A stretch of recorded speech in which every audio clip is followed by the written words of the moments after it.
Hello friends, Athena here, and today I'll be reviewing the Terra Moons Cosmetics Pressed Neon Pigment Collection.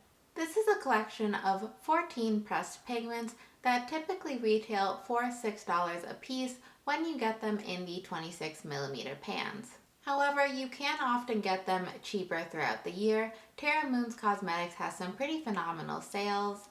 She has quite a few buy two get one free sales throughout the year, as well as buy one get one sales. This isn't my first Terra Moons Cosmetics order. I have gotten a few metallics from her in the past, but this is my first time working with her pressed pigments. It's hard to talk about value with these pressed pigments. Although I ordered the 26mm pans, the website doesn't actually tell you how many grams of product come in their 26mm pans. The information isn't available on the back of the product itself, and I threw away the eyeshadow sleeves that they came packaged in ages ago. However, I can tell you that these are all hand pressed, meaning that even if you do have the product weight information readily available, some slight variation will occur. I can also tell you that a lot of our eyeshadows are also available in 36mm pans if you're interested in having more product. Let's talk about my experience using these. These eyeshadows are super blendable, which isn't very common for neon shades. However, the trade-off to me is that I don't know if I would consider the brightness of these to be true neon status. To me, they're kind of like very nice, colorful matte shades. When applied over regular eye primer, I do find these to be a little more muted than they look in the pan. If you want them to be a bit brighter, I suggest using a white base. I've been using the NYX Jumbo Eye Pencil in the shade Milk whenever I use them. I also think this helps adherence to the eye because these are extremely powdery. You're going to get a ton of kick up in the pan, but I haven't experienced very much fallout on my face with these, except when using the shade Land on the Stars, which is the bright yellow. And I think the reason why I haven't experienced much fallout with the other shades is because I do use the tackier base. These shadows are extremely light and airy.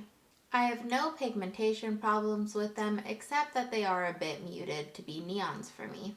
If you don't mind the kick up, I would consider these a really nice matte shadow if you're interested in adding some matte colorful shades to your collection.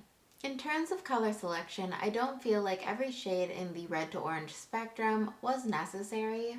I find that the shades Meet Me on Mars and Not That Serious are nearly identical in color to me. But this might be because I have a very medium skin tone, so if you were lighter than me, you might see more color variation between the two shades. Otherwise, I really enjoyed the blue, green, and purple color variations. I would really love to see a slightly deeper green and yellow be added to the collection in the future.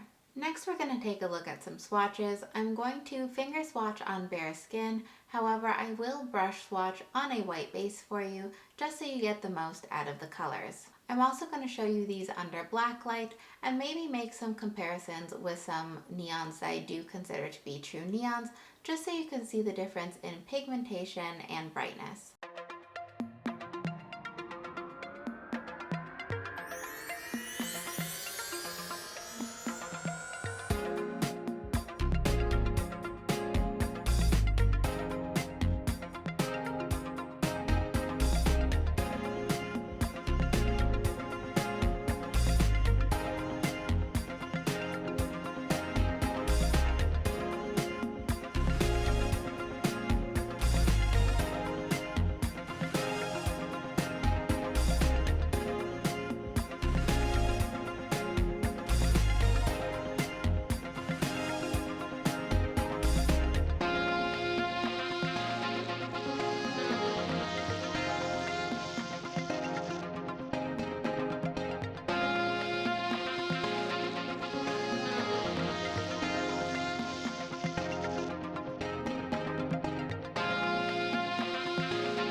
ingredients. I love how transparent the brand was in the description about these being pressed pigments. They clearly stated that pressed pigments are not for use in the immediate eye area due to the staining that they can cause, and they even suggested the use of a base to help mitigate that. The reason pressed pigments have to be labeled this way is due to the FDA.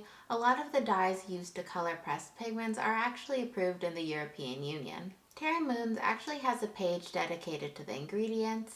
Since the pressed pigments don't have their own individual ingredient list, we have to assume that the general ingredient list applies to these as well. So I'm going to scoot on over and we'll get started.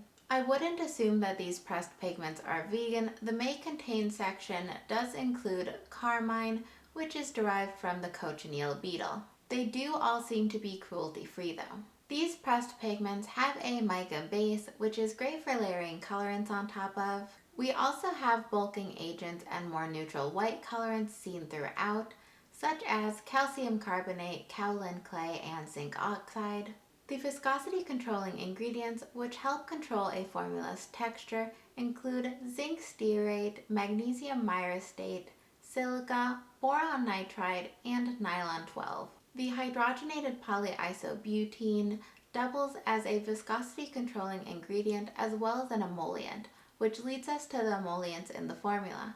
These include caprylic triglyceride, carnauba wax, dimethicone, isododecane, and magnesium stearate. For pressed pigments, the lakes, dyes, and ultramarines are going to be the most common colorants included. We're going to wrap up this video with 2 eyeshadow looks just so you can see how some of these apply to the eye.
If you made it to the end of this video, thank you so much for watching. If you're interested in seeing more content like this, please feel free to like, subscribe, and comment down below what you want to see next.